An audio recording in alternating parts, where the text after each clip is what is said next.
I have to apologize for something. I scammed all of you about a year and 4 months ago. So back in May 5th of 2024, I made a tweet that you see on screen here that says, okay, I'm making a video and need your help. What is your hottest MTG take? If it's good enough, it might make the video. What I didn't tell anybody was that the plan for this video was to do it 1 year later. Now, admittedly, I missed the mark on exactly a year. I had some stuff come up. I kind of thought it'd be even better if I let it cook a little more, let it simmer. And that's what we're here to do today. I'm going to react to these 1 year and a couple months after they were originally tweeted. I'm really curious to see sort of what we think as a community back then compared to now. And, giving ourselves, I don't want to say a time capsule, but close to it. So, with that in mind, let's scroll through here and look at some of these replies. So, 5-color decks are greedy and should be punished.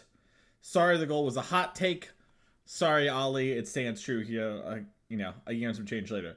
The best way to make Magic players to follow and buy Standard and Pioneer cards to bring back GPs. So, Mingu, they actually did this back with the spotlights, and they have not gone as well as we would like. Actually, at the time of this recording is a few days after Spotlight Orlando, and I'm doing this in real time, by the way. I did not go back and pre-read these, so I'm pulling up on my other screen here because I have the tweet I tweeted, or quote tweeted, which I'll put on screen here for you. It was 671 players for Spotlight Orlando, 1,453 for Spotlight Atlanta. Now, are these two events fair to compare to one another? Tough to say. Spotlight Atlanta was the first Spotlight back in the system, so hype is going to be higher for that for sure. And it is after the holiday season. I want to say it was January, the first full week. Somewhere there. Maybe if I click on this link, I'll get a little bit of info for us. I didn't. That's okay. And this Orlando one was on Labor Day weekend. So there's two holidays, but you could argue Atlanta's right after all the American holidays with Christmas, Hanukkah, etc., and New Year's. And I know that I had lots of people in my life and coaching clients who just couldn't make it out because of this. So isn't the world's fairest comparison? No. Is it proof that Standard, when good, as this was perceived to be pretty good, it was kind of perceived to be in a Dimir and Gruul Mice metagame when this was happening. And then we found the Pixie deck the week of this event, or the week leading into it. I can't remember the exact details as I unplug my wireless mouse so I can more easily move it while I do this video. Anyways, yeah, so I don't know. I am sort of the opinion that, getting people, by the way, Pioneer cards, Lamau, we have had nothing, I think, since shortly after this tweet. I think in October was the last big Pioneer season for the States. But anyways, having Grand Prix definitely helps. It doesn't solve all the issues. One of the big issues, I think, is, back when Grand Prix were big, Commander / casual Magic was a different beast. And I think people just forget about that a lot. And I don't have the thought fully formed here, but basically a thing that I believe to be true is back then a lot of people would play Standard and play GPs and play FNMs because it was kind of the only way they really knew to play people, even if their deck they knew wasn't the greatest, and they were playing a more for fun or a strategy they like. Now they have EDH and, importantly, CEDH. I think CEDH does a lot of this as well, where it provides an outlet for these players who didn't want the spikiest competitive format in the form of EDH, and then for spiky people that don't like what's Standard and those rotating things and they like the high powerness, they have CEDH. So, I agree, and I was hopeful that bringing back Spotlight / GPs would do a lot, but it hasn't. And I guess, to be fair to Mingucci, because I've seen him tweet some about this, that not having player points and tiers aren't with the Spotlight, so it isn't a completely fair 1-to-1. And to his credit, that was a big part of GPs. People would travel to acquire pro points. So, all right, I don't know how many all these will get in that regard, but here we go. Joking, KM thinks I stole his idea. Probably did. Amulet tier 0. So yeah, I mean, Amulet has been good in Modern. for the last year and some change. All right, I like this one from Andrew Brown, game designer, architect, play design team lead at Wizards of the Coast. I think Andrew got promoted around this time. I think in the last 2 years he did. Glenn Jones of Second Dinner says, you ride to war but not to victory. I'm going to like this tweet, Glenn, a year and some change later. I'm going to like this one too. Yeah, I agree with this. You know, I think obviously we're talking in hyperbole here, but it's important to remember Garfield thought players were going to spend, you know, $10, $15 on the starter deck, buy a couple more packs, call it a day. You know, like, the game we play now is so different than that game. And also, I guess this is a, you know, a funny thing as this goes on here. I'll go pull it up on my screen as well. While this is going on, there's actually, you know, a bit of drama going on about an old Garfield quote or a Morrow quote about a Garfield, like, intended. Which basically the TLDRs I pulled up here, as I got to scroll, Saffron Olive is who I saw tweeted out. I'm a lot more offline on Twitter these days, so I've been missing some of the spice. But basically, here it is. Nice. Okay. Yeah, I bookmarked it to go back and read later. So it says, I think it's true that Garfield's original vision was that players wouldn't know anything. His original vision, blah, blah, blah. So he's sort of saying, like, hey, things have changed. But Mark Rosewater with a quote recently said, in other words, we've stopped prioritizing the mindset of players being able to absorb it all. Interestingly, it kind of ties into Richard Garfield's original vision of Magic. He purposefully didn't want players to know everything. In the early days, Wizards didn't provide a list of the cards. The idea was you would learn about them as they were played. And that is true. That was the original plan. He wanted to be more exciting. And I've heard Garfield talk about, like, the idea of, like, you would hear a story. And the story might be like, yeah, this guy had a card. And it was like, draw 3. Can you believe that? And that was sort of the idea, right? Very awesome. And so it's impossible for Garfield to realize what was going to happen. I mean, he spawned a new genre of game, a brand new industry. It's crazy. All right. Ryan Overturf says, competitive Magic formats would be much less replayable if the resource system didn't allow the opponent's deck to function some percentage of the time, giving each player a puncher's chance against anyone and anything in what Magic gets the most right. So yeah, I butchered that a little bit when reading it. I just realized his account's locked, so maybe I shouldn't be reading this. My bad. Sorry if that's unethical. I don't know. I'm leaving it in because I think Ryan brings a great point up. I don't think this is a hot take. I think Magic is really good because of the mana system. We've seen so many good games to even great games try to emulate Magic with better mana, no mana screw. While some players do enjoy that more, I think on average those games haven't stood the test of time for various reasons, but one of them is the mana system is just really good at Magic. It's hard to understand, I think, but I believe it to be true. Robin Isabella says, I don't know if it's a hot take, but I think Modern Horizon sets made Modern way more interactive and thus more fun. Were they mistakes? Sure. But it's clear there's an effort to make Modern more fun and some things fail, but a lot has gone right. This is interesting. So I think this is before Modern Horizons. Is this before Modern Horizons 3 is released? I gotta look it up real quick because I think it is. Modern Horizons 3 release date. All right, June 11th, 2024 is the answer. So this is before MH3. So Robin Isabella here is, talking. I know Robin, by the way. That's why I keep saying her name silly. She's talking about, MH1, MH2, and she knows MH3 is going to be out because it's releasing in about 30-ish days from the time of this post. And players probably had a couple of cards at this point. I mean, I remember Emrakul was previewed, Psychic Frog was previewed. Hey, if you made it to this point in the video and you're still watching, I'm working on the MH3 slide deck, basically, to tell the whole story from my point of view. That's going to probably come out by the end of the year. It's something I'm kind of slowly working on. I think it's going to be sort of my magma opus. We'll see what happens. Also, I don't think it's magma opus. I think magma opus is the magic card. I think it's magnum opus, but what are you going to do? But yeah, no, I think MH1 and MH2 really pushed interactive Magic, and MH3, one of its things was trying to get things a little bit more back the old way. And I do think that, like, personally, I find Modern to be more fun when there's interactive gameplay. But I think always interactive is not as much fun as there needs to be somebody in the room trying to not play fair Magic. I think if everyone plays fair Magic, it isn't very fun. But generally, I like her. I like her take. I'm gonna also like Ryan's because his is objectively right.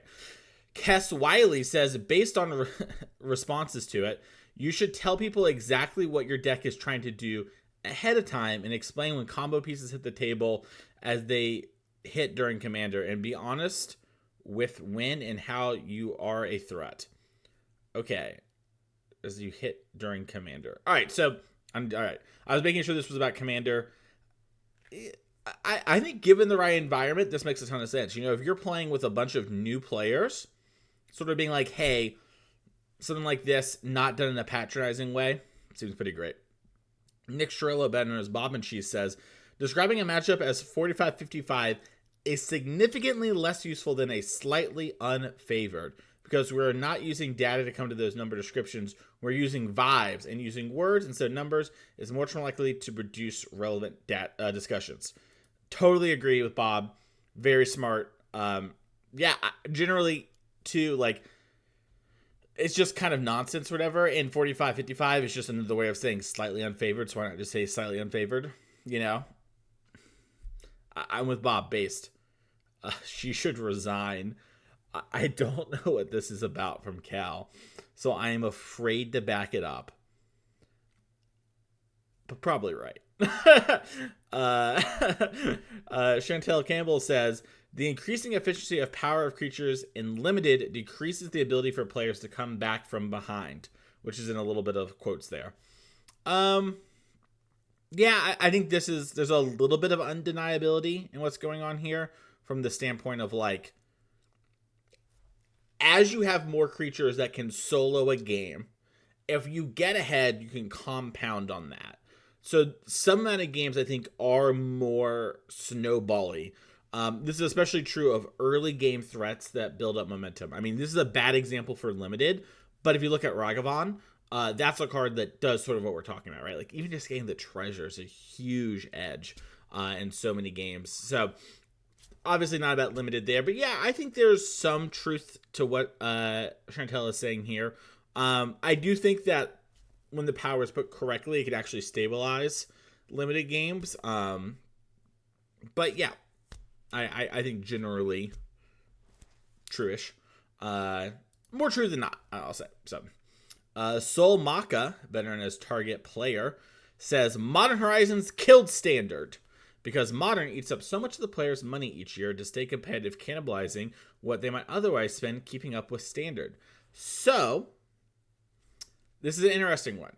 It's important to remember, too, that this is before MH3 is released, so players are hesitant of MH3. MH3 is going to end up doing some yikesers stuff for the next couple of months, and this is peak the One Ring, and I believe that we don't know Final Fantasy is a standard set at this point. I believe the community, we're still in the belief that Final Fantasy is a Modern exclusive set, which would mean that the player rotation thing would continue to happen. Interesting sort of thought experiment, sort of place to be. Listen, let's keep it a buck. You know, did Modern Horizons kill Standard? Obviously not. I mean, COVID-19 killed Standard, right? Commanders killed Standard. Like, I guess you could say all these things combined have sort of led to the downfall of Standard. The lack of support was tough, and I believe at this point we just got our 3-year rotation when it comes to Standard. So at this point in history, we're getting used to this 3-year thing, and I think that at the end of the day, did Modern's popularity hurt Standard? 100%. Goes without saying. Is it the reason Standard's dead? No. And I think part of the reason Standard suffers from time to time is the money cost to get in, and then you lose it, and just the harder time there is to actually play the games in person. I would love to know how popular it is on Arena. I don't think that's data that we really have access to. But when I think about like standard value props, Arena is actually a great way to play standard. You get a ton of games. Your decks are always X cost, right? Like exactly, you can buy mythics for X dollars, rares for X dollars. You can draft, etc. to build your collection, like Soul does a lot. So I would be interested to kind of know what the data is like in that point. I mean, listen, when I'm recording this, VV Cauldron is dominating standard in a completely unhealthy way. And that sort of thing happens from time to time. But what are you going to do? You know what I mean? Yeah, so I don't know. I think you could make a good argument that standard and modern has killed Pioneer, because Pioneer was not liked enough by either group, and now Wizards has stopped supporting it. Seemingly, I hope until 2020, I should say in 2026 it will come back as I take off this wrist brace. But yeah, I mean, if this was about Pioneer, it's true. But at this time, too, players are kind of thinking Pioneer is like, popping. All right. Little American Punk says Magic players get hotter with age. And as someone who has aged 1 year and 4 months from the time of this tweet, I am forced to agree. I have many more gray hairs that you can't quite see on this YouTube video. My hottest takes are recycled sound bites we've heard for years. I actually really like this from Kyle, because there is just this repetition of sound bites. And he didn't really know when he made this tweet, right, that like my plan was to talk about these things a year later and sort of say, look, sometimes we deal with things for long periods of time where they reoccur. So yeah, I mean, I do think there's a lot of repetition. Adam Wasmo says broken cards being printed and subsequently banned is good for the game, not a mistake. This is an interesting one, because I think for the game, yes, pushing boundaries is good.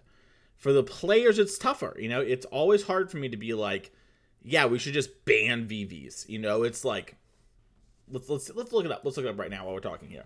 TCG player VV. I'm gonna double check its price real quick. It's a lot of money. This is when I think about banning this card. So in USD, okay, it looks like the market price for the average VV is about $40. 2 of those is about a AAA video game. That's a lot of money, and I believe that's gone down. I believe VV was like $80 at the time of release. Some players would have bought it at the time of release.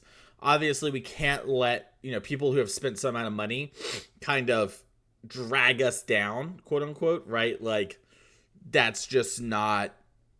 We can't let someone who bought some cards, ruin the game for everyone, quote unquote. So I agree with Adam that like we should push boundaries in design and as the game. I like that Magic takes risk. I much rather have what's it called, Throne of Eldraine compared to Rivals of Ixalan. I am kind of always on the Throne of Eldraine camp of the two. I also don't think it needs to be so extreme every time. So that's kind of where I'm at. Generally agree with what Adam is saying here. But I will also say this. I would rather them err on the side of a card being good than a card being bad, if that makes sense. Like, in general, like, I think a card needs a home, right? So, like, if its home is, it's a silly joke, or it's a limited role player, or it's a commander card, or it's this, great. They don't all need to be good, but they need to have a home. And if there's a card that we think is competitively minded, then I think they should try to, give it a real fighting chance. So that's what I say on that. All right. Spencer Howland says, bring back Grand Prix events would be more impactful competitive Magic than even something like SCG coming back. It would be most impactful thing for the happiness and health of MTG across the world. So this is basically the Mingu tweet from before, which I forgot to like, but I'll give it a little like. A lot of the same things. I don't know. I think having more ways to play paper Magic is the important part of everything. So like, yes, I like the idea of Grand Prix coming back. I love the idea of the SCG Tour coming back. I love the idea of the NRG growing. I'm associated with them, but like, I don't have a stake in the game. That's too big. So like, Generally, yes. I think we've covered this enough, though. I just want to make sure I gave it its fair time. Abe Stein says, the worst thing Magic does for the game is try to cater to everyone.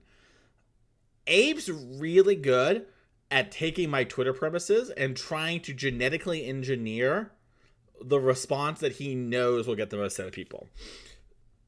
Underappreciated tweet, I think, here from Mr. Stein, a classic.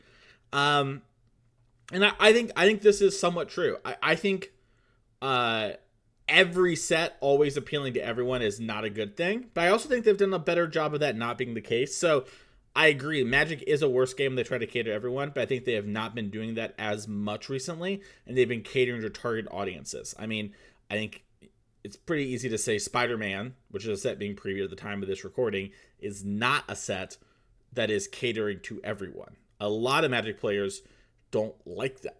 This is catering to a different brand of people. I think Lorwyn's going to cater to the inverse of the Spider-Man people. We'll have to see, but yeah, I agree with this take. May French says we should add more sideboard slots. That's a hot take, May. How many? That's always the question when this comes up. I think the right answer is 5. Not because of some mathematical equation I've run in my head where 5, it just sounds good. You get a 60-20. Change a third of your deck. That being said, I'm not a big fan of having that be that big. You know, I'm not a big fan of changing the sideboard slots in that way. So yeah, you know, this is also, you know, a big thing at this time was talking about this, I think, on Magic Twitter / it's a thing that comes up every now and again. We need more sideboard slots. So, you know, listen, if different formats want to have different sideboard slot counts, that's something I'm interested in having a conversation about. I think there's a lot of real goodness about having uniformity in all our formats. That being said, Vintage has a restricted list instead of a banned list. That also being said, basically nobody plays Vintage, so that most people don't even know that. Combat is the most difficult part of Magic to master. I'm going to give Maya a like here, even though, you know, I don't fully agree here, because it does do a good job of being a hot take. I agree. I think combat is probably the hardest thing to master, and maybe the hardest thing to teach as someone who does full-time coaching as a job. So yeah. Karn stinky, but Nykthos is stinkier. So yeah, this was a big conversation at the time. I don't think Karn was banned at this point yet. Yeah, I mean, ultimately they banned Karn from Mono Green. It's still a deck that every now and again does okay in Pioneer. Identity deck is cool. But yeah, I think Karn is the right ban. I think I was team ban Nykthos. Not because of Karn, but because of, like, eventually there'd be more and more Karns. But the format sped up so much that I'm okay with Nykthos now, because it's like, I don't know, just like Emberheart Challenger and Friends or like Heartfire Hero are just a part of the format and are very good. Like the Mice package has done a lot to change the game. So yeah, I don't know. Maybe I was team. I can't remember. You know, this is one of the nice things about having like all these podcasts and articles and videos I've made is my thoughts are out there.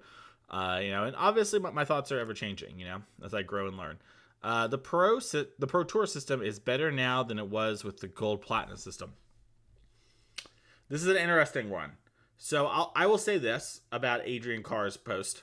How do I say this? When I first started playing Magic competitively, and wanting to make the Pro Tour, it was Hour of Devastation. My first PPTQ, which is essentially an RCQ if you're newer to it all, was the one where they talk about the Felidar ban midweek. I had the Felidar deck bought, ready to go, and I think it was on Thursday. They're like, nah, it's actually banned. Whoa, Mason's got to get a new deck. And during that time, we had recently changed the pro system a little bit in Magic. And people were really mad about the Players Club. I can't remember exactly, but basically they were mad. They were not happy with it. And then, you know what happened with Old Man Magic Mason now that he's been around for almost, I guess, I'm closing in on a decade? The stuff that people were complaining about was the good old days, right? That was something that people really liked a couple of years later.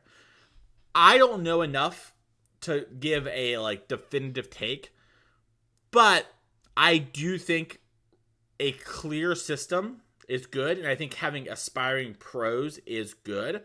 This is something that I think is undeniable.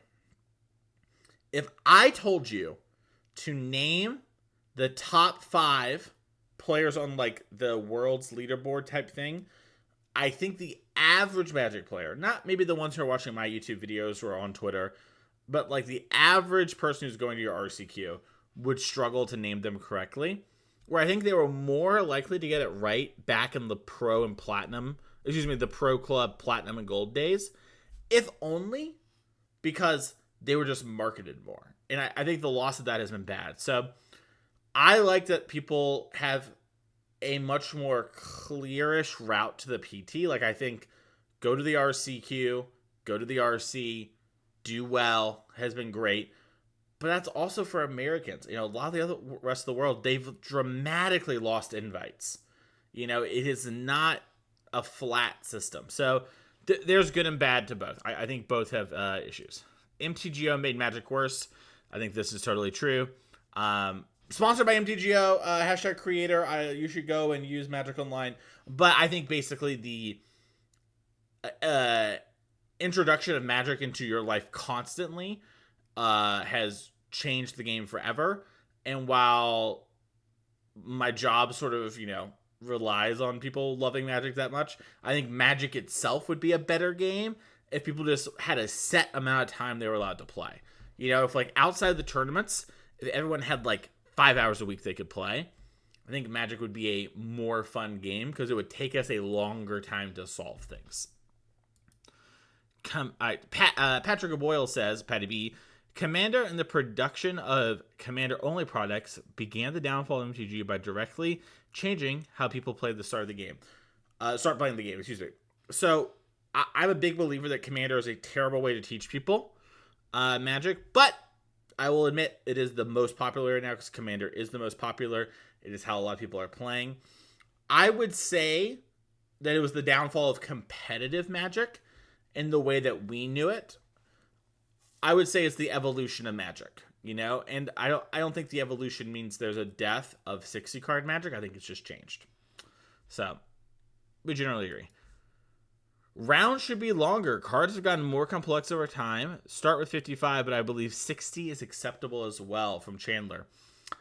Interesting take. I think that, honestly, the thing that sells me the most on adding 5 minutes to a round, and this might sound dumb, is all the stupid knickknacks they've added. Like, I think Fable of the Mirror Breaker is a great example of this. You have to pull out your Goblin token, and you have to pull out your Treasure token. And if you don't have, like, the black sleeves, like the non-opaque sleeves, or whatever the word is, basically, you have to have, like, the copy of Fable, you pull it out of your deck, and you put it in play. My Novice Inspector makes a clue. All these little things add up. And for that reason, I'm down to add 5 to the clock.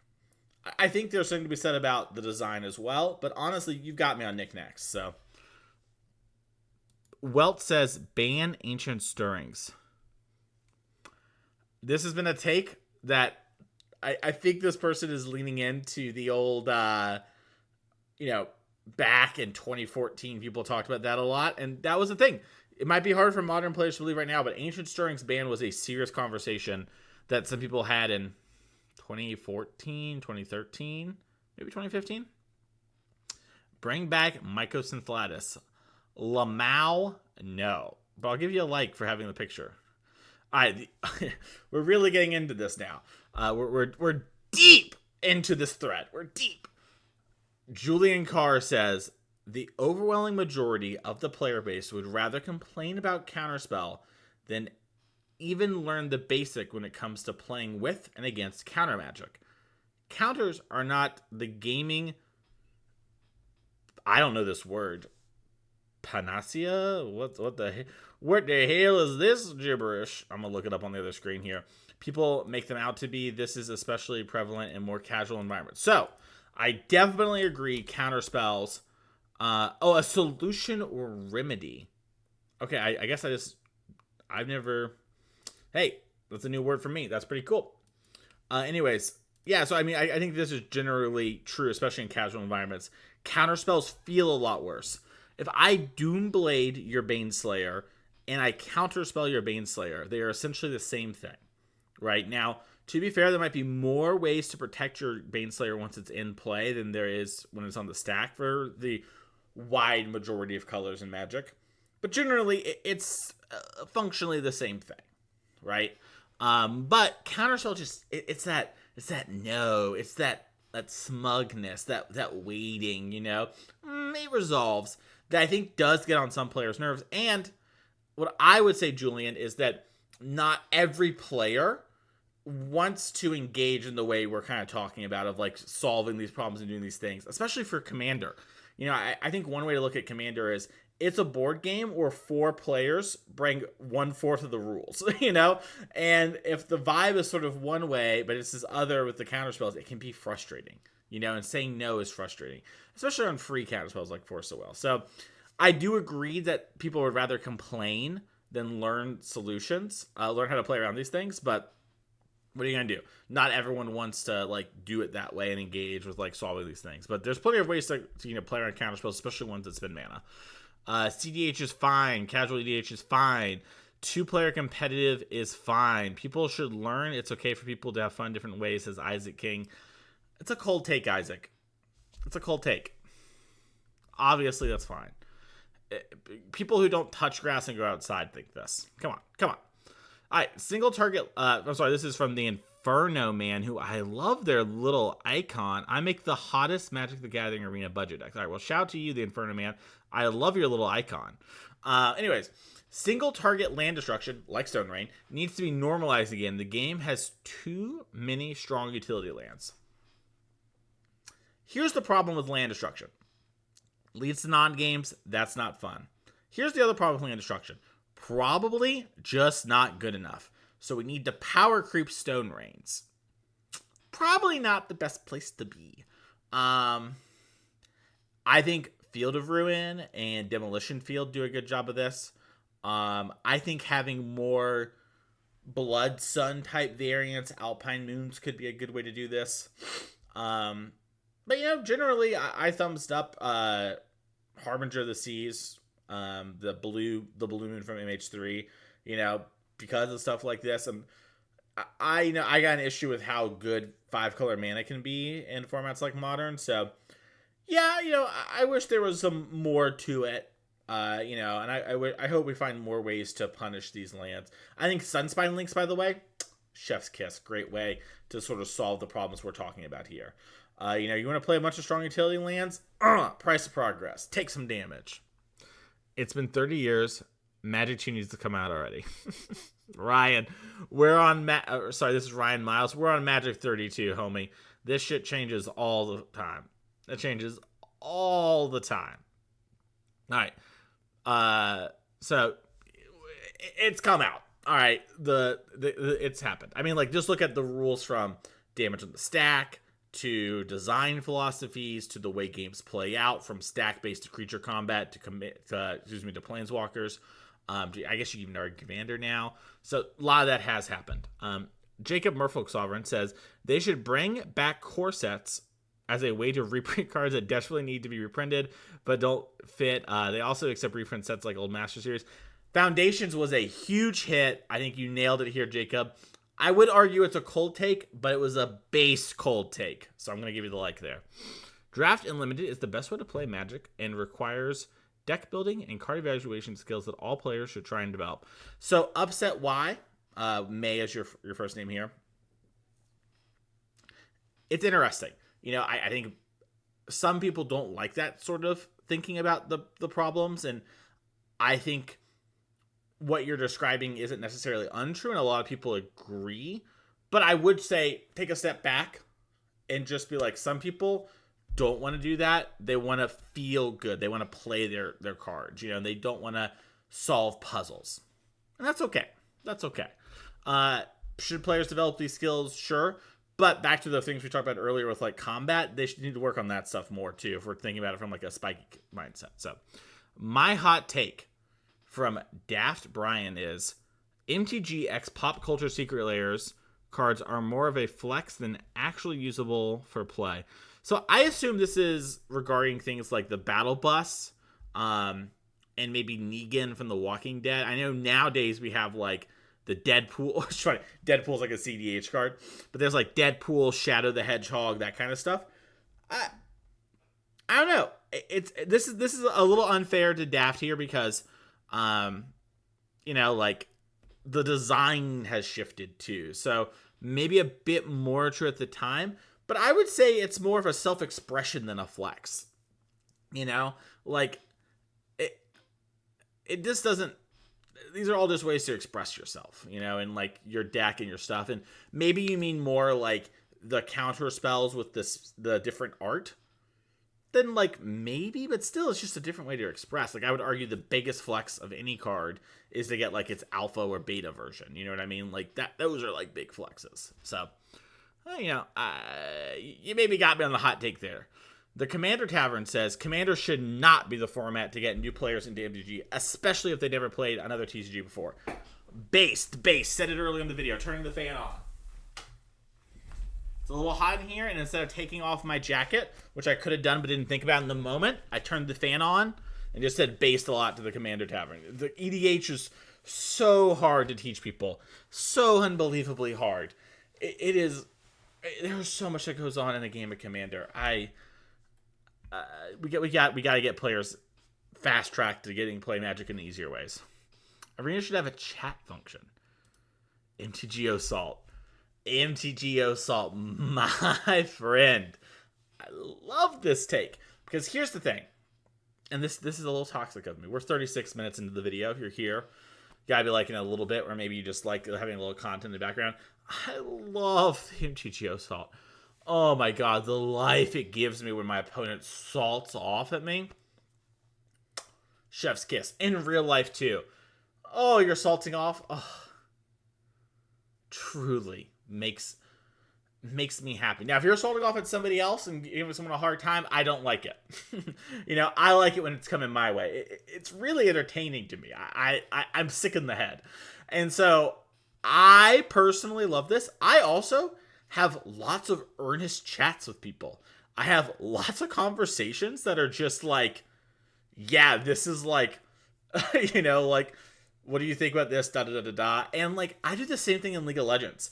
I play League of Legends solo queue. Plat, by the way. Plat, Iron 4, 9 months ago. Platinum right now, by the way. Just, thought I'd bring it up. But like, I add people after games of League and tell them how good they did. Or how sick that play was. Even on the enemy team. I don't engage with chat in a normal way of people. So it's probably best Arena doesn't have a chat, but I would love a chat. I would love to have it. I think it would be so much fun from the Salt perspective, personally. Don't like other people ruin other people's days. Grow up. You can salt at me, by the way, I guess is the real takeaway from all this. I'll carry the cross, the load of salt, as it were. But I do wish there was more social interaction on Arena. And I don't really think, I know there's a friends list, but I don't think you can like add someone after you play them because you need like their little hashtag, which I don't think is regularly available. Maybe I'm mistaken. Let me know in the comments below. All right. Edward Negan, I think that's how you say that name, says 98% of players who play competitive Magic should put their energy into they can actually be something they can actually be good at, and the 2% who are actually good should invest the time into something that is financially equitable. I guess, man, not everything needs to be about making money, First off, so here's a great example. In the last thing I just mentioned, how I'm plat in League of Legends, right? I've hit platinum, which we don't know is like top 20-ish%. I think I technically like 22 or whatever, but who cares? I'm saying top 20% of players in ranked. People who are high elo, so imagine Pro Tour level, we're higher, would say that like platinum, equivalent in League, it's called Challenger there, or Grandmaster or Masters. They would say I'm in piss low. They would say I'm a bad player. And like objectively compared to them, I'm so bad. And I am not particularly great at League of Legends. Don't get me wrong. I've got a couple things that I'm learning, and I really like to strive and improve. But that's the main thing. I'm striving and improving. I like having a challenge. I like having something that pushes me. A hobby like that is great. I think Magic can be that for a lot of people too. The same way that, I'm having this kind of rendezvous and this love experience with League. My plans with League are to hit Emerald, which would be, I think it's like top 12%, which is like the next big division up. And then I'm done. That's kind of where I'm at. I think I'll probably still play for fun. I've made a lot of friends there, but I don't think I'm going to grind for a higher rank. I think I'm really happy to push myself for that Emerald. And then maybe in a year or two, things change. I don't know, but I don't think everything needs to be that way. And I think our day-to-day life, that can be where, like, we're actually pushing, and it's fine to have an escape. And I think what Edward's saying here, is like, people should try to be their best self. I guess I should say the most generous interpretation of what I'm reading here from Edward is people are trying to be their best self, and they should do things that are going to put them and their loved ones in a financially stable position. And sometimes playing Magic isn't that for people. Assuming that's the take, I can understand where we're coming from. But this one comes off really harsh for me. So, you know what? You did do the hot take thing. You kind of rage baited me a little bit here. But I just think it's fine for your goal to be like, I want to play one Pro Tour. I want to win a local 5K. I want to qualify for every RC. I think that's fine. And people need escapes. They need competitive hobbies. And sometimes people just aren't in a position where they can do some of what you're talking about, but they can play Magic and they can push themselves. And the things we learn from Magic can apply to other areas of our life. If you can't play Draft, you aren't good at Magic, says Not Belia. I assume you mean, like, if you're not good at Draft. Obviously, anyone can play Draft. But I've got you on a technicality. And if Magic's taught me anything, that's all that matters. Attention Deficit and ADD. I like it. Attention Deficit and Dragon says, the reserve list is only good for people who were lucky enough to get cards in the very beginning of the game and is bad for everybody else. It makes some formats unplayable because of the entry is too high. The game as a whole, would be a benefit by its removal, but gradually. Interesting, but gradually. I don't think I've ever heard that part of the argument before. I will say this. The reserve list helps some Magic cards be a commodity, which means their prices go up, which means people invest money. Maybe we're past that point. When at the time of the recording of this video, card games are all over, really inflating in price and everything like that. Like, I bought an Arcane box set today for like $60 on their website. Kind of like a Secret Lair, just the TV show Arcane, like exclusive cards. And then people are selling it on eBay for like $300. Also, at the exact same time I bought mine, it's not like they were out. People are just like, the scalper culture is very real. I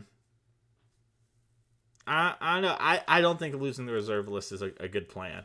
It sucks, but I think we just have to kill Legacy and Vintage and that sort of thing. And by kill, I mean, like, artificially it will go off. It sucks. Those are really fun formats, and maybe they just need to become proxy friendly. That's always kind of been my take. But yeah, I don't know. I there's a lot of good arguments for both. I'm definitely not the guy here, but Attention Deficit and Dragons, you definitely have got a hot take here. Magic is better when it's objectively worse. Lower overall power levels lead to inherently more interesting gameplay and more diverse methods, says John Dodge.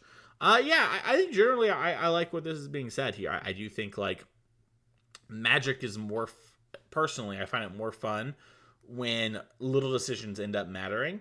But I would say high power Magic also makes little decisions matter, because one misstep could be game losing for you. And what John's implying is that it should be death by 1,000 cuts in a way. So, yeah. Paper Player says, mana burn should return. It was only removed because EDH players are responsible with their mana. That's crazy. Mana burn was left way before EDH, but I think I've been rage baited, and you did it. Ian loves cape shit. Says, in Commander, you play 1/3 of the Magic you would normally play in 60 card. 4-player formats are fun in a good way to get people into the game, but they get old pretty fast, and I'm tired of only ever running Commander. Homie, it sounds like your local friend group only plays Commander. We gotta get you on that grind. So you know what? I agree. Commander's not the world's best way to teach Magic. It's the most popular way. So that's how a lot of people are seeing it.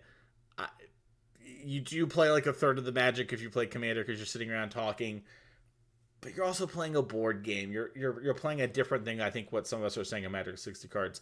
Here's a way to really think about Magic that I often think about it. Magic is like the what's the stupid game? The Xbox or the Nintendo Switch. It is a platform, and then all the cards and the formats that they are like the games that you play using this platform, using this device. That's how I say it at least. New American Public Art. Just actually the name, I thought it was a joke at first. I tried to read it. Cube is the best way to play the game and has the best culture and people. Finally, some Cube takes. I'm really surprised it took this long. Cube's really fun. Here's a hot take back. Most people aren't very good at making cubes, and Vintage Cube sucks. I'm tired of playing Vintage Cube. I don't want to play Vintage Cube. Give me like unique cube formats. Give me like there's just so many at the CubeCon. I will say, the cube culture is nice. It's great. I wish I was a bigger part of cube culture. So I'll give it to you on the back half. Daniel Crabtree, the Crabs MTG, says, Pauper needs to be an RCQ format soon. Hashtag MTG Pauper. Yeah, on this channel we did some Pauper prep. I ended up getting 10th at event. Life got on the way. I didn't get to finish doing those videos. My bad.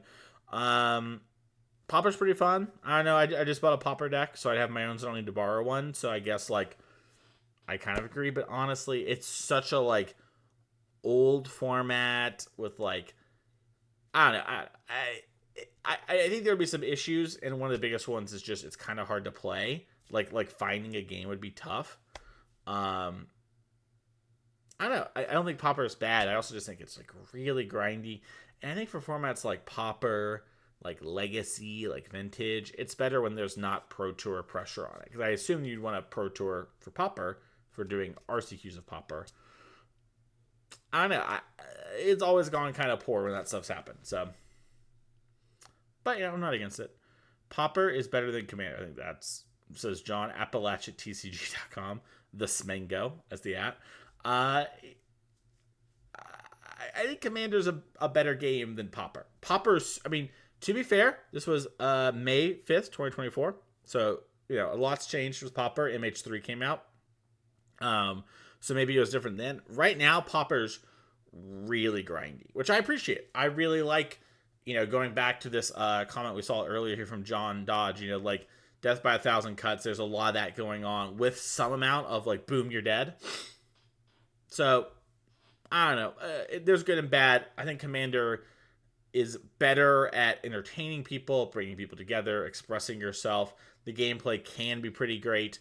It's hard to get consistent good gameplay with Commander, I would argue. I think this is also why I see people play with the same group all the time. Which is something I don't like about Commander. I really like getting to know and meet you all. It's great. I met some of my best friends in the world because of, Magic. But I'm going to give it a like because it is a hot take. It is a hot take. Probably, sorry. Oh, God. I'm going to... Wata Kome says, probably that the reserve list should be yeeted with the caveat of never reproducing the original art designs. These cards are the oldest, than most players, which makes the list ridiculous. We talked about this already. I'm pro the reserve list. Veritox says Pioneer having bad mana is good for the format and makes deck building more interesting. Being 3+ colors should be a real commitment. And in my opinion, it's hard to free with fetches and triumphs. Perfect mana bases are boring. Yeah, listen, I mentioned it earlier. I think fetch lands make having a lot of colors in Magic way too easy. I like that Pioneer doesn't have perfect mana. I wish its mana was a little better, just a little bit better.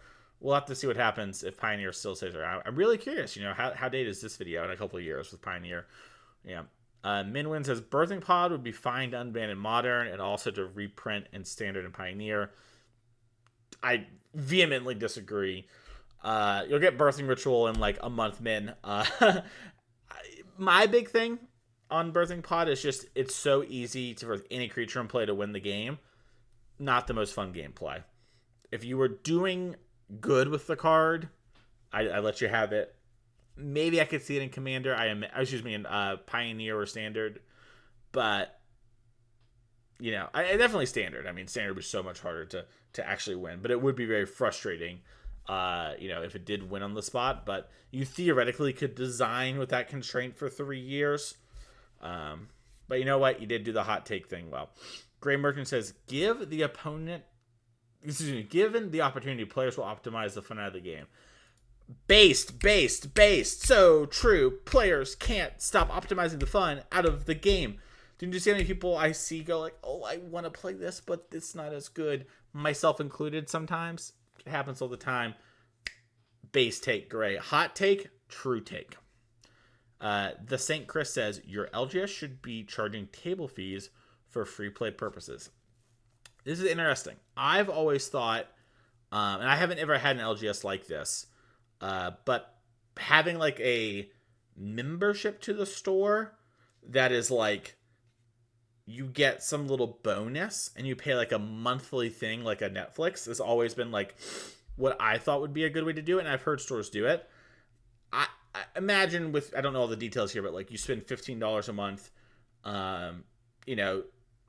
that pays for one of your F&Ms, let's say, and you get, let's say, 5% off, sealed product or something like that. To me, that seems like a really like great way to rake in money. But most stores don't do that. It's not the world's craziest idea, so there's got to be a good reason. But I think having free play tables to an extent is good. Traits Kyler, I think is how I say your name, says not insanely hot, but Fable, Unbanned, and Standard would be fine. I mean, like, yeah, it wouldn't like break the format, but it would have homogenized decks a lot, which like probably not for the best. Fable is just very strong. It's really good at smoothing games, Aki is old. Says Dual Commander is actually far healthier and a better format than CEDH, but people don't want to play it because they prefer the board game aspect and not the actual competitive. Yeah, I think that's probably true. I think what did they call it here? Dual Commander is probably better for spiky people. And honestly, when I first heard of CDH, that's what I thought it was. When I first heard of CDH, I thought it was EDH one-on-one. And I was like, oh, that sounds cool. Like, to me, that's appealing. What are you gonna do? I don't know if I'm allowed to say this. It's like Sasquatch, but Sagequatch. Okay. Sagequatch says, the cards are game pieces, and adding so much real-world value to them ruins the game in many ways. Either print everything into the ground or allow proxies. Here's the problem with late-stage capitalism. You get the joke. Whew, I'm only halfway through this list in almost an hour. Okay, I'm going to kind of... I thought I could reply to all of these, but I wanted not to make the video... I wanted to make the video under an hour. Okay. We're going to speed run. Land removal is fine. Thoracle is fine. Soul Ring is fine. I think wanting to ban cards that are powerful in the game and it was standard philosophy of the game should cease to have a competitive scene almost entirely. Crazy take on cease to have a competitive scene. Land removal is fine. Thoracle is fine. Something has to be the best. Soul Ring is fine. Let people have fun. Chicken Dip says, WotC, reserve list. Who cares? We talked about it. Sam says, Magic is better the less aggro is present. Opinion. Aggro is an important part. If you only have aggro, if you don't have aggro, then you have like really inbred stuff. You need to have aggro. Variety is the spice of life. Land destruction / hate is much more necessary evil as graveyard hate in Commander. I play a lot of green. I'm telling you, I need to be stopped. Land destruction is fine. I'm sure it's annoying to not be able to play your lands. It's fine. Just don't do it all the time. Just don't make your whole personality land destruction. Magical Hacker says tutors have a net negative impact on the amount of fun the command. Yeah, the commander format's about having one-ofs, and you're playing a bunch of cards to reduce the one-ofs. That goes back to players will optimize the fun out of Magic right there. That's what tutors are. Players don't shuffle or mulligan nearly enough. That's so true. Variance is a good thing. Actually, easy base takes on both of these. Modern especially been on fire since 2016. The format made worse. I could do a whole... I'm going to bookmark this one and come back to this one for MH3 slideshow. That video might be really long. We'll deal with that when the time comes, by the way. Universes Beyond is the best thing that happened to Magic in the last 5 years. It is great for player acquisition. I will give you that 100%. And you know what? I'll say this, Final Fantasy is one of my favorite limited formats of all time. The CDH scene is a bunch of fish that farm free money off of perfect mana. Oh, there's nothing wrong with using fake cards as long as they aren't marked. This person's got like 3 hot takes. I'm going to respond to the first one. I don't think that's necessarily true. Like, I think people are trying their best. I think people are so harsh to judge people in Magic. It is crazy to me how quickly and harshly we judge one another. People in Magic are doing their best.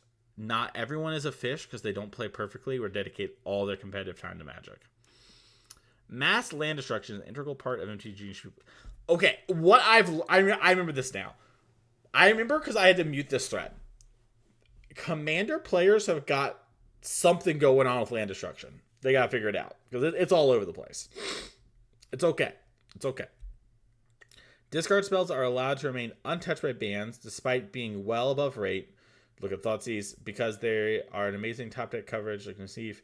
Yeah. Here's what I'll say. Here's what I'll say, Drew.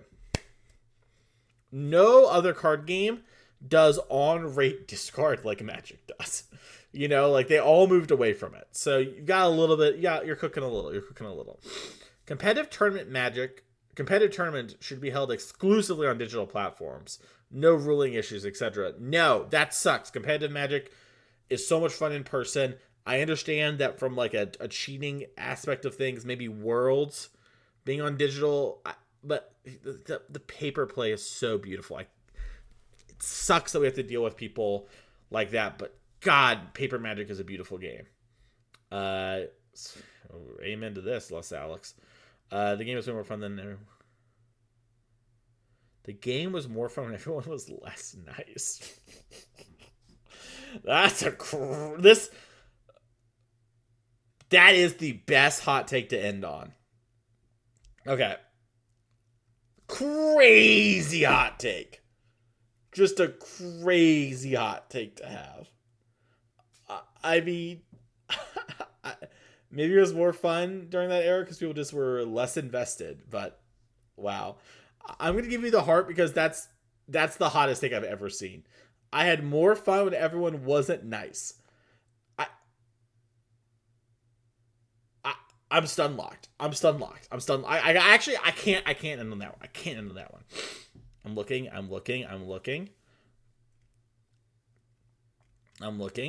Oh my God, there's so many more. Oh my God. Ooh, if Magic wasn't first to market, it probably doesn't survive in today's environment. The resource system is just too punishing. I will say that is probably too punishing to the average player. It goes back to what we talked about earlier. I'm really interested to see how Runeterra does it. They have a punishing but not so punishing. Riftbound has a punishing but not so punishing mana system. Wow, there are so many tweets here. It keeps going. I know this Twitter thread had a bunch of replies. I mean, it has 566 replies. For some reason, I thought that said 56 when I first looked, which in my mind was a lot. Okay, maybe I do the sequel to this. Maybe I do the sequel video where we go back and we talk about more of these hot takes. But we got through a lot of them. I'm glad we got around to making this video. I am positive nobody remembers I made this tweet. And yeah, there we go. So comment below what your best hot take is in Magic, and maybe in a year or some amount of time I'll reply and see that. Thank you all so much for watching, and I'll see you when I decide to next upload a piece of content, probably the MH3 slideshow. Maybe it'll be something weirder. Who knows? Later.